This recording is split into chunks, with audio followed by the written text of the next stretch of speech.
আশা করি দীর্ঘদিনের প্রত্যাশা শিক্ষার্থীদের তারা বাড়ি থেকে তাদের মা বোনেরা কিছু খাবার তৈরি করে দেয়, কিন্তু সেগুলা এসে এখানে আইসা রাখতে পারে না, দেখা যাচ্ছে 24 ঘন্টার ভিতরে নষ্ট হয়ে যায়।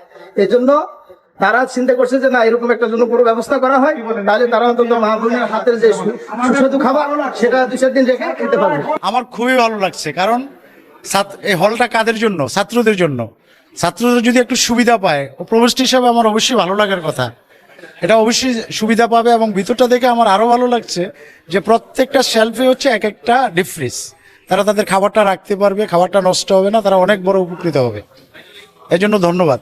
তো আপনারা জানেন আমাদের মাস্টারদা সূর্য সেন হলে শিক্ষার্থীদের দীর্ঘদিনের দাবি ছিল আমরা যেন একটি ফ্রিজের ব্যবস্থা করি, যেখানে শিক্ষার্থীরা তাদের মায়ের রান্না করা যে খাবার সেটি যেন কয়েকদিন সংরক্ষণ করে রাখতে পারি।